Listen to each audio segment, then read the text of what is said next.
আসসালামু আলাইকুম। দূরে কাছে যে যেখানে বসে এই মুহূর্তে এই ভিডিওটা দেখছেন তাদের সবাইকে মাহফুজা কিচেন বিডিতে ওয়েলকাম। আজ সিম আলু দিয়ে সকালের নাস্তার রুটির সাথে ভাজি, সে ভাজি তৈরি করব কোনো মশলা ছাড়া, অল্প তেলেই, খুব সামান্য পেঁয়াজ আর মরিচ দিয়েই আজকের এই ভাজিটা করব। দেখতেই পাচ্ছেন কতটা লোভনীয় হয়েছে। বাজারে নতুন সিম এসেছে, সবুজ তরতাজা একদম টাটকা কচি সিম। এই সিম দিয়ে এই ভাজিটা বেশি ভালো লাগে, আলুর সাথে খুব ভালো যায়।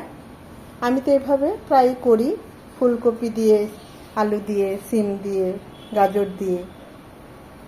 তো আশা করি আপনাদেরও আজকে ভালো লাগবে।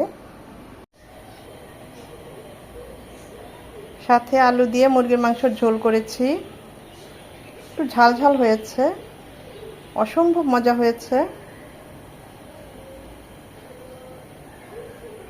আমি তো আজকে গরম ভাত দিয়ে এই ভাজিটা একটু খাবো।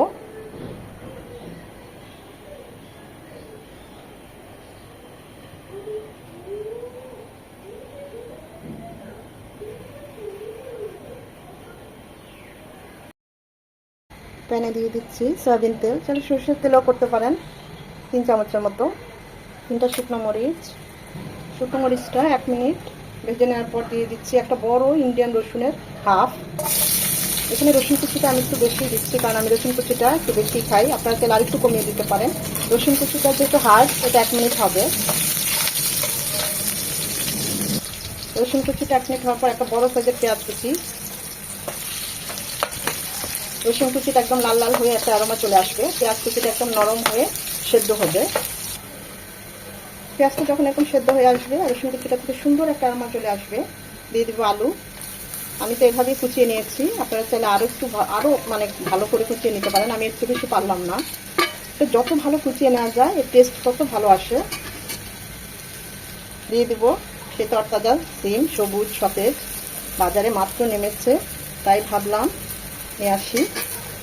একটা টমেটো এরকম চিকন চিকন করে দিয়েছি, হাতের কাছে থাকলে দিবেন, না থাকলে নাই, টমেটোটা অপশনাল। 3টা কাঁচামরিচ মাঝখানে কেটে দিয়েছি, আর বাকি 3-4টা আস্ত রেখেছি। ঝালটা যে যেমন পছন্দ করেন ওই অনুযায়ী দিবেন, স্বাদ অনুযায়ী লবণ, লাগলে পরে আবার দেওয়া যাবে। এই ভাজিটা আমি ঢাকবো না, ঢেকে ভাজি করব না, আর এখানে কোনো পানিও ইউজ করবো না। আলু থেকে, সিম থেকে, টমেটো থেকে কিছুটা পানি থাকবে, এই পানিতে এটা ভাজা ভাজা করে নেব, সেদ্ধ হয়ে যাবে। আর এটা ঢাকবো না, তাহলে সিমের সবুজ যে কালারটা এটা নষ্ট হয়ে যাবে। এটা যত ভালো করে কুচানো যায় তত টেস্ট ভালো। যারা অনেক আপুরা আছে আরও বেশি ভালো করে কুচিয়ে নিতে পারে, ওগুলো আরও তাড়াতাড়ি কুক হয়ে যায়। আমারটা তো অনেক মোটা মোটা হয়েছে।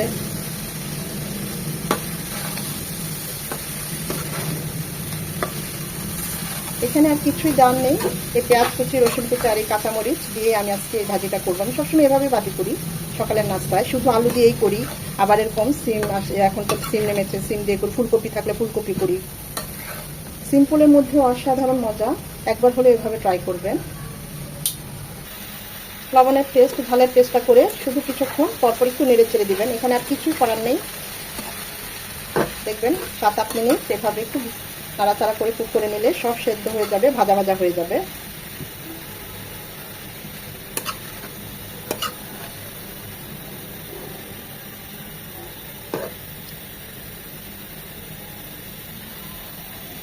ওভার কুক করা যাবে না, তাহলে খেতে ভালো লাগবে না। টেস্ট করেছি, সব ঠিক আছে, সব সেদ্ধ হয়ে গিয়েছে, দেখুন কুক হয়ে গিয়েছে।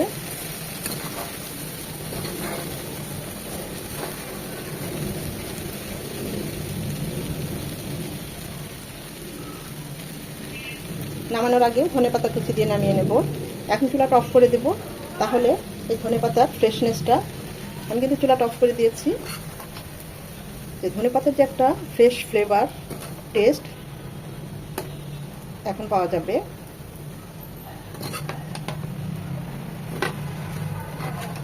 পরোটা রুটি দিয়ে তো ভালোই লাগে, আমি তো গরম ভাত দিয়েও খাই, তবে সকালে নাস্তার জন্যই এটা সবচেয়ে ভালো হয়। বাসায় এভাবে ট্রাই করি। এই সিম এসেছে, ফুলকপি, গাজর, এসব কিছু দিয়ে এই ভাজিটা করি। হাতের কাছে যখন যে সবজিটা থাকে, আবার শুধু আলু এভাবে করি। খুবই সাধারণ, কিন্তু সত্যিই বলছি খেতে অসাধারণ লাগে। একবার হলে আপনারা এভাবে ট্রাই করবেন। এখানে কোনো হলুদ গুঁড়ো, মরিচ গুঁড়ো, কোনো মশলা যাবে না। এত সুন্দর একটা ফ্লেভার চলে এসেছে না, মনে হচ্ছে যে শীতের আমেজ চলে এসেছে। খুব সুন্দর সিমের ধনেপাতার একটা ফ্লেভার চলে এসেছে।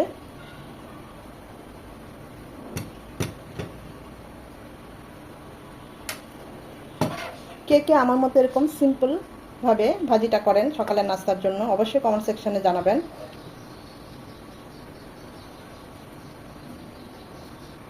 আশা করি আজকের এই সিম্পল রেসিপিটা আপনাদের ভালো লেগেছে।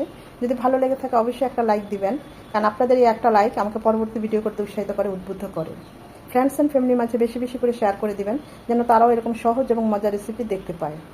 সময় নিয়ে যারা এতক্ষণ এই ভিডিওটা দেখেছেন তাদের সবাইকে আন্তরিক ধন্যবাদ। সবাই ভালো থাকবেন, সুস্থ থাকবেন, নিজের প্রতি যত্ন নেবেন।